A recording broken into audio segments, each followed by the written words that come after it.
আলোচনা কৰিবলৈ ওলাইছোঁ। বন্ধু-বান্ধৱীসকল, উদ্যোগটোহে সৰু, কিন্তু উৎপাদিত সামগ্ৰীৰ চাহিদা অতি বেছি। চৰকাৰী, বেচৰকাৰী বিদ্যালয়, মহাবিদ্যালয় লগতে অন্যান্য শৈক্ষিক প্ৰতিষ্ঠানসমূহত যিটো বস্তু নহ'লে হয়তো শিক্ষাদানেই থমকি ৰ'বলগীয়া হ'ব। সেইটোৱেই হ'ল চক পেঞ্চিল। এই চক পেঞ্চিলডাল বনোৱাৰ ক্ষুদ্ৰ উদ্যোগ এটা স্থাপন কৰি আপুনি স্বাৱলম্বী হ'ব নোৱাৰেনে? মূলধন অতি সামান্য, সৰু বুলি ক'লে হয়তো বহুজনে কৰিব পাৰে। চক পেঞ্চিলৰ উদ্যোগ এটা বৃহৎ পৰিসৰতো গঢ়ি তুলিব পাৰি। তেনে কৰিলে উৎপাদন যথেষ্ট হ'ব। সেইমতে লাগিব উন্নত মেচিন, মূলধন লাগিব বহুত। গতিকে আমি কম মূলধনেৰে মেনুৱেল পদ্ধতিত কৰিব পৰা ব্যৱস্থাটোৰ ওপৰতে আজি আলোচনা কৰিম। চক পেঞ্চিল উদ্যোগ এটা ক্ষুদ্ৰ পৰিসৰত কৰিবলৈ কি কি সামগ্ৰীৰ প্ৰয়োজন, ইনভেষ্টমেণ্ট কিমান, ৰ মেটেৰিয়েলছ কি লাগিব, মেন পাৱাৰ কিমান, চক পেঞ্চিলসমূহ ক'ত বেচিব আদি কথাবোৰে আজিৰ ভিডিঅ'ত সহজভাৱে আলোচনা কৰিবলৈ যত্ন কৰিম।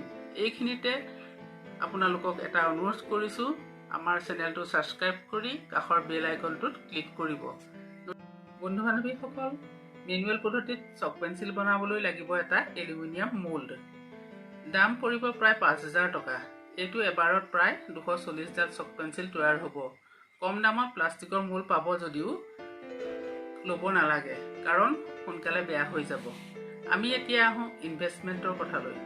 ইনভেষ্টমেণ্ট বুলিবলৈ মোল্ডটোত 5,000 আৰু চক বনাবলৈ কেঁচামাল হিচাপে ব্যৱহৃত হোৱা সামগ্ৰী 2,000 আৰু কাগজৰ পেকেট, ষ্টিকাৰ আদি 1,000 টকা, ইমানেই ইনভেষ্টমেণ্ট।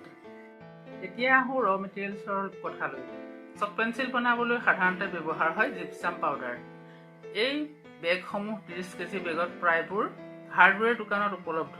নাপালেও আনি দিবলৈ ক'লে ব্যৱসায়ীগৰাকীয়ে আপোনাক যোগান ধৰিব।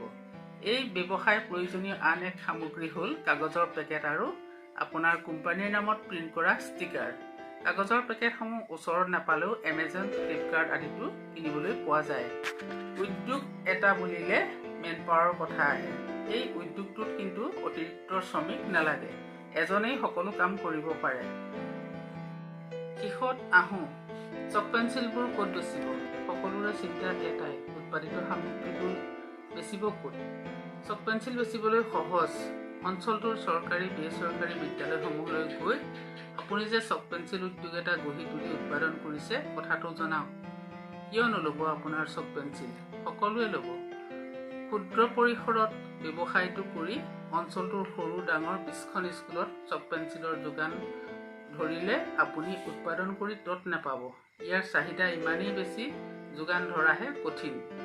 মাথো এটা কথা মনত ৰাখিব, চকসমূহ উন্নত মানদণ্ডৰ হোৱাটো প্ৰয়োজন।